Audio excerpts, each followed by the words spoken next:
Guys, it's finally getting hot out there, and you know what that means. It's lager season.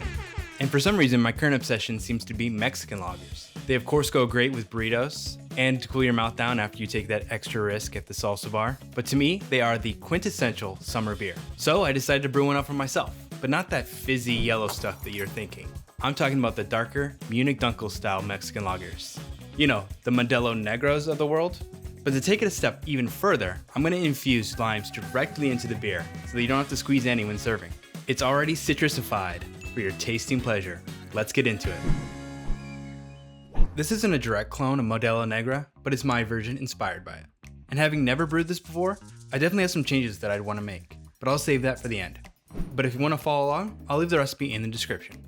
This beer is basically a Mexican take on Munich Dunkel, which is a malt-forward lager that is still super crushable, and it actually makes complete sense why Modelo makes it. Many of the big Mexican breweries either have their roots in German brewing or were inspired by them, much like the big lager breweries of the US.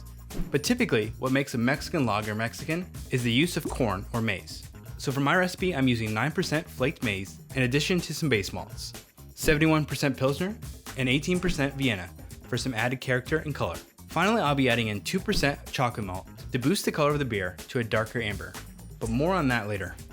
This time around, I decided to do a mash step starting at 132 Fahrenheit for 20 minutes, followed by a more typical mash of 149 Fahrenheit for 60 minutes.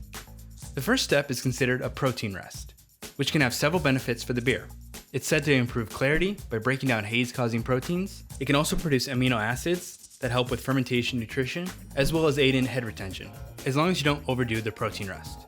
I'm honestly pretty new to this, as I like to keep my brew days simple, but I wanted to give it a try, and it's pretty easy in the Clawhammer electric system, which Clawhammer happens to be a long-standing partner of TheBruSho. I have nothing but positive things to say about this system, so if you're ever considering going electric, be sure to use the link in my description, and I'll get a small affiliate kickback, and I'll love you forever. Aww.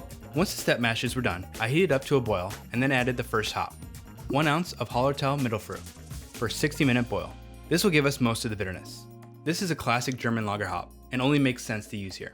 Then at the end of the boil, I decided to swerve away from tradition a bit and use a unique hop, Motueka, which is said to have lime-like aromas. I used this in my key lime pie Goza video, and I thought it turned out great. It's not overly lime-like, but it does add that nice layer of citrus complexity. I added it in a whirlpool for about 10 minutes before chilling down and transferring into a fermenter. For the yeast, I went with White Labs WLP 940 Mexican lager yeast, but insert your favorite lager yeast here. I did make a yeast order for this since lagers tend to like a little bit more vital yeasty boys for the best results. I fermented this a bit on the warm side, around 63 Fahrenheit for 2 weeks, capping the fermentation near the end with a spunning valve to capture some of that pressure and get a head start on carbonation. Overall, the beer started at 1050 and ended at 1012, giving me about a 5% beer. Perfect for a summer slammer. However, once I kegged up the beer, I noticed that the color was way lighter than I wanted. I think I completely underestimated the amount of roasted malt to use, which in most cases I wouldn't really worry about. But this is YouTube, and I gotta make it look nice for you and the thumbnail. Otherwise, you likely wouldn't be here right now. Luckily, I just so happen to have some sinamar, which is like a dark malt extract that's extremely concentrated. It works like a color adjuster and is common in the pro brewing world. If you watched my red ale video, I used some in that too, to correct the color and get the beer looking right. Clearly, I just need to work on my amber ale color accuracy. But I'll just blame Brewfather, so I don't need to bear any responsibility, and I can sleep at night. In the end, I was able to add some in and correct it a bit. So just keep that trick in your back pocket if you ever find yourself needing a little more color. And there she is. Whoa, whoa. Spilling over a little bit. Oops.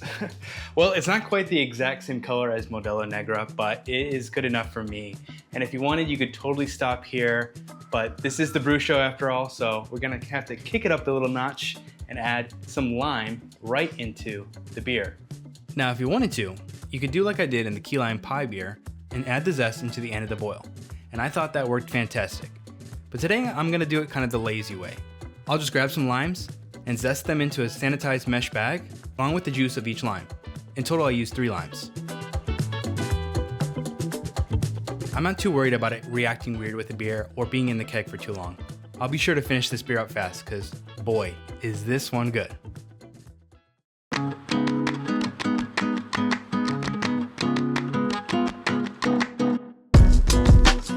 And here's the finished beer.